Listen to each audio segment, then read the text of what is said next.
Hello बच्चों, और क्या हाल चाल है? सब लोग ठीक हैं? चलिए आज जो है हम लोग कैपेसिटर का जो चैप्टर चल रहा था उसी चैप्टर से किस तरीके से कैपेसिटर को ऐड किया जाता है उसके बारे में हम लोग स्टडी करेंगे। कैपेसिटर को ऐड करने के लिए हम लोगों के पास दो मेथड है। पहले मेथड जो होते हैं वो सीरीज, इन सीरीज, और दूसरा होता है इन पैरेलल मेथड। ये दो मेथड हैं जिनके द्वारा हम लोग किसी भी कैपेसिटर को जोड़ सकते हैं। सीरीज में इसको हिंदी में कहते हैं श्रेणी क्रम, और पैरेलल इसको कहते हैं हिंदी में समांतर क्रम। तो इस तरीके से हम लोग सीरीज और पैरेलल कैसे जोड़ा जाए इसके बारे में स्टडी किया जाएगा। तो आइए पहले देखते हैं कि सीरीज में किस तरीके से हम लोग कैपेसिटर को जोड़ते हैं।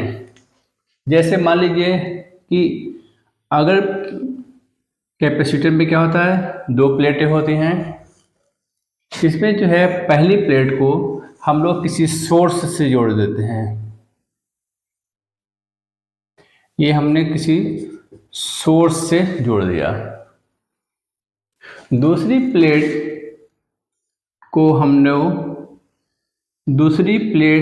पहले कैपेसिटर की दूसरी प्लेट को दूसरे कैपेसिटर की पहली प्लेट से जोड़ते हैं, और दूसरी प्लेट की दूसरी प्लेट को तीसरी कैपेसिटर की पहली प्लेट से जोड़ते हैं, और तीसरे की दूसरी है उसको हम लोग अर्थ से कनेक्ट कर देते हैं।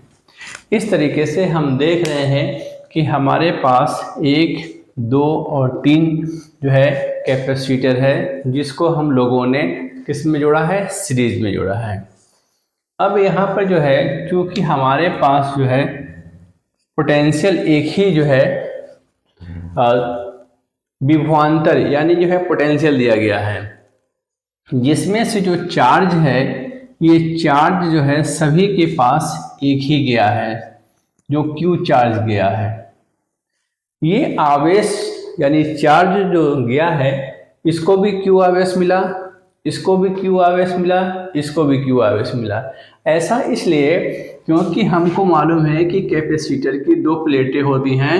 इसमें पहले वाले से जो सोर्स से हम लोग चार्ज को देते हैं, तो इसके फर्स्ट प्लेट के अंदर वाले पे क्या होता है, पॉजिटिव चार्ज आ जाता है, और यहाँ पर क्या आ जाता है, उतना ही निगेटिव चार्ज आ जाता है।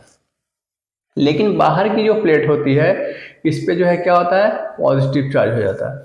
तो यहाँ पर जो पॉजिटिव चार्ज है वो यहाँ पर आ जाएगा, और फिर ये अंदर वाली प्लेट के ऊपर क्या हो जाएगा, ऋणात्मक यानी निगेटिव चार्ज आ जाएगा। यहाँ इस पर जो पॉजिटिव है यहाँ पर आ जाएगा, और यहाँ का निगेटिव हो जाएगा, और यहाँ का जो पॉजिटिव है ये धरती में समान है। इस तरीके से हम लोगों को यहाँ पर देखने को मिल रहा है कि इसको 3 कैपेसिटर को हम लोगों ने सीरीज में जोड़ा हुआ है। इसमें जो चार्ज दिया गया है वो चार्ज Q इसको भी मिला, चार्ज Q इसको भी मिला, चार्ज Q इसको भी मिला। लेकिन इनके बीच में जो कैपेसिटर है, एक हो सकता है कैपेसिटर छोटा हो सकता है, कैपेसिटर बड़ा भी हो सकता है। इसलिए ये C1, यहाँ पर कैपेसिटर C2, और ये क्या हो जाएगा, C3 हो जाएगा। और इसके बीच में जो पोटेंशियल लग रहा है, मान लीजिए अगर कैपेसिटर छोटा है तो पोटेंशियल कम लगेगा, तो यहाँ पर पोटेंशियल क्या हो जाएगा, V1, यहाँ से यहाँ तक क्या हो जाएगा, V2, और यहाँ से यहाँ तक क्या हो जाएगा, V3। इस तरीके से हम लोग देख रहे हैं कि हर जितने भी कैपेसिटर हैं इसमें कंडेंसर C1 है, यहाँ पर क्या है C2, यहाँ पर क्या है C3 है। इसके पोटेंशियल क्या है, V1 है, यहाँ पर क्या है V2 है, और यहाँ पर क्या है V3 है। लेकिन चार्ज जो है सब में जो है ये समान है। तो अब इसके लिए, इस कंडेंसर के लिए हमारे लिए फार्मूला हो जाएगा, क्या हो जाएगा, V1 इक्वल टू, एक फार्मूला हम लोग पढ़े हैं, वो फार्मूला है Q इक्वल टू क्या है, CV। तो V इक्वल टू क्या हो जाएगा, Q अपान C। तो ऐसे कंडीशन में V1 इक्वल टू क्या हो जाएगा, Q अपान C1। यहाँ पर क्या हो जाएगा, V2 equal to Q upon C2। और यहाँ पर क्या हो जाएगा, V3 equal to Q upon C3। ये हो जाएगा। अब कह रहे हैं कि सभी पोटेंशियल को हम लोग अगर जोड़ देते हैं तो टोटल पोटेंशियल विभवांतर क्या हो जाएगा, तो टोटल हो जाएगा V इक्वल टू क्या हो जाएगा, V1 V2 V3। तो V1 plus V2 plus V3। तो सबको यहाँ पे लिख लेते हैं। तो ये हो जाएगा, क्या हो जाएगा, Q अपान C1 प्लस Q अपान C2 प्लस Q अपान C3। ये हो जाएगा। अब जो है Q जो है सब में है तो ये कॉमन हो जाएगा।